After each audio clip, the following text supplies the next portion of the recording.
নমস্কার বন্ধুরা, আজকে আমরা আরও একটি ইন্টারভিউয়ের টপিক নিয়ে আলোচনা করব। সেটি হলো রিমোট সেন্সিং এবং জিআইএস। এটি মূলত একটি অডিও ক্লাস। আমি নিজেও WBSLST জিওগ্রাফি ইন্টারভিউয়ের জন্য প্রিপারেশন নিচ্ছি। তো আমার প্রিপারেশনেরই একটা অংশ আমি অডিও রেকর্ড করছি, যাতে করে আমার বলার দক্ষতা আর একটু বাড়ে, আমার বলার যে জড়তা কাজ করে সেটা একটু কমে যায়। আর এই ভিডিওটা আমি আপলোড করছি এই কারণে, যদি আমার প্রিপারেশনের সাথে সাথে আপনাদেরও কিছু উপকার হয় সেটা আমার ভালো লাগবে। তো চলুন শুরু করা যাক। আচ্ছা, ইন্টারভিউ বোর্ডে প্রথম প্রশ্ন যদি এইভাবে করা হয়ে থাকে যে রিমোট সেন্সিং বলতে আপনি কি বোঝেন, একটি সহজ উদাহরণ দিন। আমরা এইভাবে উত্তর দিতে পারি, রিমোট সেন্সিং হলো কোনো বস্তুর সাথে সরাসরি স্পর্শ না করে দূর থেকে তথ্য সংগ্রহের একটি বিজ্ঞান এবং কৌশল। এটি মূলত ইলেকট্রোম্যাগনেটিক রেডিয়েশন বা EMR বা বিদ্যুৎ চুম্বকীয় বিকিরণ ব্যবহার করে। সহজ উদাহরণ আমরা কিভাবে দিতে পারি, একটি স্যাটেলাইট ক্যামেরা যেমন ল্যান্ডস্যাট পৃথিবী থেকে বহু দূরে থেকেও মাটির নিচের জল বা ওপরের এবং ভূমির স্বাস্থ্য সম্পর্কে তথ্য সংগ্রহ করতে পারে। 2 নম্বর প্রশ্ন যদি এইভাবে করা হয়ে থাকে, রিমোট সেন্সিং প্রক্রিয়ার মূল পর্যায়গুলি কি কি? আমরা এইভাবে উত্তর দিতে পারি, এই প্রক্রিয়ার প্রধানত 7টি পর্যায় রয়েছে। প্রথমত শক্তির উৎস ও বিকিরণ, দ্বিতীয়ত বায়ুমণ্ডলের সাথে মিথস্ক্রিয়া, 3 নম্বর যে পর্যায় সেটি হলো লক্ষ্যবস্তুর সাথে মিথস্ক্রিয়া, 4 নম্বর সেন্সর দ্বারা শক্তির সংগ্রহ, 5 নম্বর তথ্য প্রক্রিয়াকরণ ও সংরক্ষণ, 6 নম্বর তথ্য বিতরণ ও বিশ্লেষণ এবং 7 নম্বর প্রয়োগ বা অ্যাপ্লিকেশন। 3 নম্বর প্রশ্ন যদি এইভাবে করা হয়ে থাকে, প্যাসিভ রিমোট সেন্সিং এবং অ্যাক্টিভ রিমোট সেন্সিং এর পার্থক্য কি, উদাহরণ সহ বলুন। আমরা এইভাবে বলতে পারি, প্যাসিভ রিমোট সেন্সিং এই পদ্ধতিতে সেন্সর সূর্যের প্রতিফলিত আলো ব্যবহার করে, এটি রাতে কাজ করতে পারে না। উদাহরণ হিসাবে আমরা বলতে পারি সাধারণ স্যাটেলাইট ক্যামেরা যেমন ল্যান্ডস্যাট বা স্পট। অন্যদিকে অ্যাক্টিভ সেন্সর হলো, এই পদ্ধতিতে কি হয়, সেন্সর আলো বা শক্তি নিজে থেকে প্রেরণ করে, যেমন মাইক্রোওয়েভ প্রেরণ করে এবং প্রতিফলিত শক্তি গ্রহণ করে। এটি দিন রাত এবং মেঘাচ্ছন্ন আবহাওয়াতেও কাজ করতে পারে। উদাহরণ হিসেবে আমরা বলতে পারি র্যাডার বা radio detection and ranging and leader বা লাইট ডিটেকশন অ্যান্ড রেঞ্জিং। 4 নম্বর প্রশ্ন যদি এইভাবে করা হয়ে থাকে, GIS এর 3টি মূল কম্পোনেন্টস বা উপাদান কি, আর কেন GIS শুধুমাত্র একটি সফটওয়্যার নয়, GIS এর প্রাসঙ্গিকতা কি? আমরা এইভাবে উত্তরটি বলতে পারি, GIS এর 3টি মূল উপাদান হলো হার্ডওয়্যার, সফটওয়্যার এবং ডেটা। হার্ডওয়্যার কোনগুলো? যেগুলো আমরা স্পর্শ করতে পারি, দেখতে পারি, যেমন প্রিন্টার, মনিটর, তারপর কিবোর্ড, মাউস, এগুলো সব হার্ডওয়্যার। সফটওয়্যার কোনগুলো? ArcGIS, QGIS। আর ডেটা বিভিন্ন ধরনের ভৌগোলিক তথ্য, যে বাৎসরিক ফসল উৎপাদনের পরিমাণ কতটা, জনসংখ্যার পরিমাণ কতটা, এইগুলো। আর জিআইএসকে শুধুমাত্র সফটওয়্যার বলা যায় না, কারণ এর সাথে পিপল বা দক্ষ জনবলের প্রয়োজন রয়েছে এবং মেথডস দরকার, বিশ্লেষণ পদ্ধতিও অপরিহার্য। ডেটা, হার্ডওয়্যার বা দক্ষ জনবল ছাড়া শুধুমাত্র সফটওয়্যার দিয়ে কিন্তু কোনো কাজ হয় না। 5 নম্বর প্রশ্ন যদি এইভাবে করা হয়ে থাকে, রেজলিউশন বলতে রিমোট সেন্সিংয়ে কি বোঝেন, আর এই রেজলিউশন কত ধরনের হয়ে থাকে? আমরা এইভাবে উত্তর দিতে পারি, রেজলিউশন হলো সেন্সর দ্বারা ক্ষুদ্রতম বস্তুকেও যে স্পষ্টভাবে চিহ্নিত করার একটা ক্ষমতা। এটি মূলত 4 প্রকার, স্থানিক বা স্প্যাশিয়াল।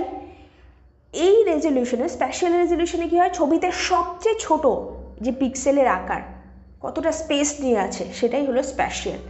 আর স্পেকট্রাল বা বর্ণালী স্পেকট্রাল রেজলিউশন কি, সেন্সর কতগুলো তরঙ্গ দৈর্ঘ্যকে শনাক্তকরণ করতে পারে। এরপর হচ্ছে রেডিওমেট্রিক রেজলিউশন, সেটা হলো সেন্সর কতগুলি উজ্জ্বলতার স্তরকে আলাদা করতে পারে। আর টেম্পোরাল রেজলিউশন হলো যে সেন্সর কত ঘন ঘন একই স্থানে, কত সময় অন্তর একই স্থানের ছবি পুনরায় তুলতে পারে, এটাই হলো টেম্পোরাল রেজলিউশন। 6 নম্বর প্রশ্ন যদি এইভাবে করা হয়ে থাকে, আপনি কিভাবে জিআইএস ব্যবহার করে পশ্চিমবঙ্গের একটি শহরের বন্যাপ্রবণ এলাকা চিহ্নিত করবেন? আমরা এইভাবে উত্তর দিতে পারি, আমি তিনটি স্তরের ডেটা ব্যবহার করব। প্রথমত এলিভেশন ডেটা, ডিইএম বা ডিজিটাল এলিভেশন মডেল থেকে শহরের উচ্চতা জানব। দ্বিতীয়ত হাইড্রোলজিক্যাল ডেটা, এখানকার বিভিন্ন নদী নালা নিকাশির তথ্যগুলি আমি জানব। আর তৃতীয়ত আমি জানব বৃষ্টিপাত বা রেইনফল ডেটা। এরপর জিআইএসে ওভারলে অ্যানালিসিস এবং বাফার অ্যানালিসিস ব্যবহার করে দেখব কোন কোন নিচু এলাকাগুলিতে নদী বা নালার কাছাকাছি, কোন কোন নিচু এলাকাগুলি নদী বা নালার কাছাকাছি অবস্থিত এবং কোথায় কোথায় বৃষ্টিপাত বেশি হয়। এইভাবে 7 নম্বর প্রশ্ন যদি এইভাবে করা হয়ে থাকে, জিআইএস এ ভেক্টর ডেটা মডেল এবং রাস্টার ডেটা মডেল এর মধ্যে প্রধান তফাৎ কি? আপনি কোন ধরনের বিশ্লেষণে কোনটি ব্যবহার করবেন? আমরা এইভাবে বলতে পারি,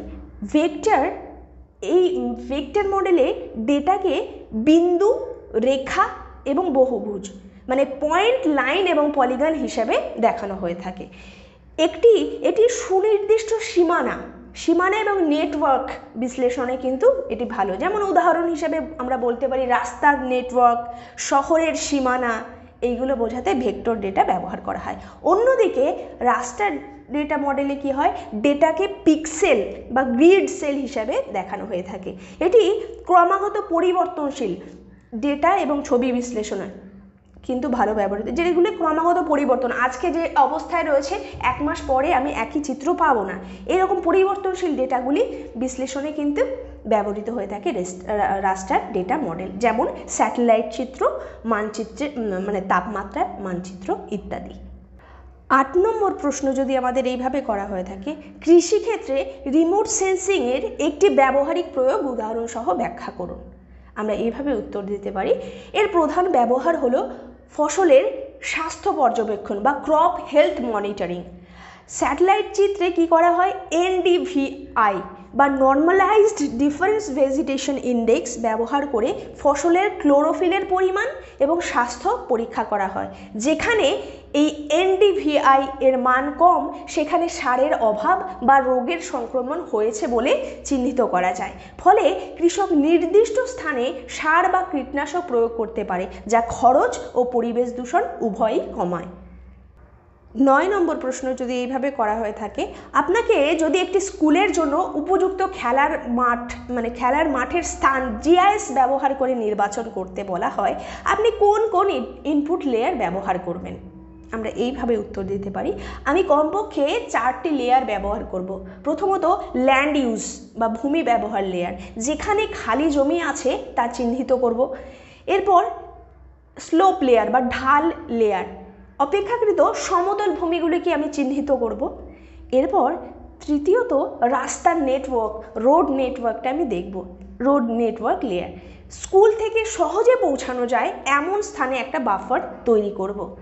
আর চতুর্থত মালিকানার লেয়ার, সরকারি বা ব্যক্তিগত জমিকে চিহ্নিত করব। এই সমস্ত লেয়ারগুলিকে ওভারলে বিশ্লেষণ করে তারপর উপযুক্ত স্থান নির্বাচন করব। 10 নম্বর প্রশ্ন যদি আমাদের এইভাবে করা হয়ে থাকে, রিমোট সেন্সিংয়ের মাধ্যমে সংগৃহীত যে বায়ুমণ্ডলীয় সংশোধন বা অ্যাটমসফিয়ারিক কারেকশন, মানে যে ডেটাগুলি আমরা রিমোট সেন্সিংয়ের মাধ্যমে নিচ্ছি সেগুলোকে অ্যাটমসফিয়ারিক কারেকশন বা বায়ুমণ্ডলীয় সংশোধন কেন প্রয়োজন? একটি সহজ কারণ বলুন। আমরা এইভাবে বলতে পারি, বায়ুমণ্ডলীয় সংশোধন বা অ্যাটমসফিয়ারিক কারেকশন প্রয়োজন কারণ বায়ুমণ্ডলে উপস্থিত ধূলিকণা, জলীয় বাষ্প এবং গ্যাসগুলি যখন এই বিকিরণ বা রেডিয়েশনকে হয় শোষণ করে বা স্ক্যাটার্ড করে, তখন তার লক্ষ্যবস্তুর আসল প্রতিবিম্বকে কিছুটা হলে বিকৃত করে দেয়। সংশোধন না করলে ডেটা থেকে বস্তুর আসল বৈশিষ্ট্য নির্ণয় করা কঠিন হয়ে পড়বে। 11 নম্বর প্রশ্ন যদি এইভাবে করা হয়ে থাকে, জিআইএস এর বিশ্লেষণে টোপোলজি এই ধারণাটির গুরুত্ব কী? একটি ব্যবহারিক উদাহরণ দিন। আমরা এইভাবে বলতে পারি, টোপোলজি হলো ডেটা মডেলের স্প্যাশিয়াল রিলেশনশিপ বা ভৌগোলিক সম্পর্ক বা সংযোগের একটি নিয়ম। স্প্যাশিয়াল রিলেশনশিপ আমরা এই টোপোলজির মাধ্যমে বুঝতে পারি। এটা নিশ্চিত করে যে ডেটা যৌক্তিক এবং ত্রুটিমুক্ত। এর গুরুত্ব কি? এটি ছাড়া জিআইএসে কোনো বিশ্লেষণ সম্ভব নয়। উদাহরণ হিসাবে আমরা বলতে পারি নেটওয়ার্ক অ্যানালিসিস। টোপোলজি নিশ্চিত করে যে দুটি রাস্তার যে লাইন একে অপরের সাথে যে নোড বা সংযোগ বিন্দুতে সঠিকভাবে যুক্ত হয়েছে। যদি এই সংযোগ সঠিক না হয় তবে গাড়ি কি হবে, এক রাস্তা থেকে অন্য রাস্তায় যেতে পারবে না, যা সঠিক পথ খুঁজে বের করার যে বিশ্লেষণকে ত্রুটিপূর্ণ করে তুলবে। 12 নম্বর প্রশ্ন যদি এইভাবে করা হয়ে থাকে, রিমোট সেন্সিং এবং জিআইএস এর সাহায্যে কিভাবে নগরায়নের হার বা আরবান স্প্রাউল এটা পরিমাপ করা যেতে পারে? আমরা এইভাবে উত্তর দিতে পারি, আমরা দুটি ভিন্ন সময়ের স্যাটেলাইট ইমেজ, যেমন 2000 সাল এবং 2020 সালের এই ল্যান্ডস্যাট, মানে 2020 এবং 2025 এই দুটি সালের ল্যান্ডস্যাট চিত্র ব্যবহার করব। প্রথমে এই ছবিগুলোকে ক্লাসিফাই করব, হ্যাঁ, এবং নগরায়িত এলাকা বা বিল্ড আপ এরিয়াগুলোকে আলাদা করব। তারপর জিআইএসে চেঞ্জ ডিটেকশন অ্যানালিসিস করে দেখব যে এই 5 বছরে নগরায়িত এলাকা কতটা বৃদ্ধি পেয়েছে। এই বৃদ্ধির হারই এই বৃদ্ধির হারটা আমরা জিআইএসের মাধ্যমে চিহ্নিত করতে পারবো। 13 নম্বর প্রশ্ন যদি এইভাবে করা হয়ে থাকে, জিপিএস এবং জিআইএস এর মধ্যে পার্থক্য এবং সম্পর্ক কি? ভূগোলের শিক্ষক হিসাবে আপনি ক্লাসে তাদের সম্পর্ক কিভাবে বোঝাবেন? আমরা এইভাবে উত্তর দিতে পারি, জিপিএস হলো একটি সিস্টেম যা শুধুমাত্র কোনো অবস্থান বা লোকেশন নির্ণয় করে। অন্যদিকে জিআইএস হলো একটি সিস্টেম যা সেই অবস্থান সহ অন্যান্য ভৌগোলিক ডেটাগুলিকে সংগ্রহ করে, তারপর সংরক্ষণ করে, তাদের বিশ্লেষণ করে এবং সবশেষে প্রদর্শন করে। সম্পর্ক আমরা কিভাবে বলতে পারি, জিপিএস জিআইএসের জন্য পয়েন্ট ডেটা বা ইনপুট ডেটা সরবরাহ করে। ক্লাসে বোঝাতে গিয়ে আমরা কিভাবে বলবো, জিপিএস হলো একটি স্কেল যা আপনার বাড়ির দ্রাঘিমাংশ, যেটা আমাদের বাড়ির যে অক্ষাংশ দ্রাঘিমাংশ দেখায়, আর জিআইএস হলো সেই খাতা যেখানে আপনি সেই অক্ষাংশ দ্রাঘিমাংশ লিখে তারপর বাড়ির একটি ছবি এঁকে রং করে আশেপাশের রাস্তা এঁকে সম্পূর্ণ মানচিত্রটা তৈরি করেন। 14 নম্বর প্রশ্ন যদি এভাবে করা হয়ে থাকে, রিমোট সেন্সিংয়ের মাধ্যমে যে সংগৃহীত তথ্যে ক্লাসিফিকেশনের সময় পরীক্ষণ ক্ষেত্র বা ট্রেনিং এরিয়া এটা কেন গুরুত্বপূর্ণ? আমরা এইভাবে বলতে পারি, ট্রেনিং এরিয়া হলো চিত্রের এমন একটা এলাকা যেটা ল্যান্ড কভার বা ভূমি ব্যবহার বা বৈশিষ্ট্য আমরা নিশ্চিতভাবে জানি, যেমন একটি ধান ক্ষেত, একটি জলাশয় বা একটি পাকা রাস্তা। আমরা কম্পিউটারকে বলি এই পিক্সেলগুলির যে বর্ণালীগত বৈশিষ্ট্য হলো ধান ক্ষেত, আর এই পিক্সেলগুলির হলো জলাশয়। সেন্সর এই উদাহরণগুলি ব্যবহার করে ছবির বাকি অংশকে সেই অনুযায়ী শ্রেণীবদ্ধ করে। এই ট্রেনিং এরিয়া যত নির্ভুল হবে, ক্লাসিফিকেশনটা ততটাই নিখুঁত হবে। 15 নম্বর প্রশ্ন যদি এইভাবে করা হয়ে থাকে, যে রিমোট সেন্সিং এবং জিআইএসের প্রয়োগের ক্ষেত্রে ডেটা সিকিউরিটি এবং প্রাইভেসি এটা একটা গুরুত্বপূর্ণ উদ্বেগ, আপনি কিভাবে এই বিষয়টি ব্যাখ্যা করবেন? আমরা এইভাবে উত্তর দিতে পারি, এটি একটি নৈতিক প্রশ্ন। উচ্চ রেজলিউশনের যে স্যাটেলাইট চিত্র তা মানুষের ব্যক্তিগত সম্পত্তি বা কার্যকলাপকে স্পষ্টভাবে দেখায়, তা ব্যক্তিগত গোপনীয়তা লঙ্ঘন করতে পারে। আবার সরকারের গুরুত্বপূর্ণ অবকাঠামোর যে ডেটা সুরক্ষা দুর্বল হলে, যদি সেখানকার ডেটা সিকিউরিটি খুব উইক হয়, তাহলে জাতীয় নিরাপত্তার জন্য সেটা ঝুঁকিপূর্ণ হতে পারে। উদাহরণস্বরূপ আমরা বলতে পারি যে একটি উচ্চ রেজলিউশনের ড্রোনের ছবি ব্যক্তিগত বাড়ির উঠোনের যে বিস্তারিত তথ্য দেয়, তবে তা গোপনীয়তা লঙ্ঘন। তাই ডেটা সংগ্রহ এবং বিতরণের ক্ষেত্রে নির্দিষ্ট সরকারি প্রোটোকল এবং নৈতিক নির্দেশিকা মেনে চলা অপরিহার্য। যেমন দেখবেন বিভিন্ন ক্ষেত্রে পুজোতে ড্রোন, আমরা ইচ্ছা মতো এখন রিলস, ইউটিউব ভিডিও তৈরি করার জন্য ড্রোন ওড়ানো হয়, কিন্তু এটা একেবারেই সেটা আইন বিরুদ্ধ। কিছু ক্ষেত্রে কিছু জায়গায় কিন্তু এটা একেবারেই নিষিদ্ধ। তাই সেক্ষেত্রে সরকারি প্রোটোকল এবং নির্দেশিকা অবশ্যই মানতে হবে, না হলে ফাইন কিন্তু দিতে হবে। ভূগোলের একজন শিক্ষক হিসাবে 16 নম্বর প্রশ্ন যদি এইভাবে করা হয়ে থাকে, ভূগোলের একজন শিক্ষক হিসাবে আপনি রিমোট সেন্সিং এর ধারণাটি শিক্ষার্থীদের কাছে কিভাবে সহজভাবে তুলে ধরবেন? কিভাবে সহজভাবে তুলে ধরবেন। আমরা এইভাবে উত্তর দিতে পারি। আমি প্রথমে একটি ড্রোন ক্যামেরা বা মোবাইল ক্যামেরার উদাহরণ দেব। বলবো যখন তোমরা ছবি তোলো তখন তোমাদের চোখ ক্যামেরার মতো কাজ করে এবং সেটি হলো সেন্সার, আর তোমরা দূরে দাঁড়িয়ে যে দৃশ্যটা দেখছো বা ছবি তুলছো সেটাই হলো রিমোট সেন্সিং। এরপর একটি লাল আপেলের উদাহরণ দেব। বলবো আপেলটি লাল দেখায় কারণ সে লাল রঙকে প্রতিফলিত করে। স্যাটেলাইটও পৃথিবীর বিভিন্ন বস্তুর প্রতিফলিত এই রং বা শক্তি দেখেই তাদের চিনতে পারে।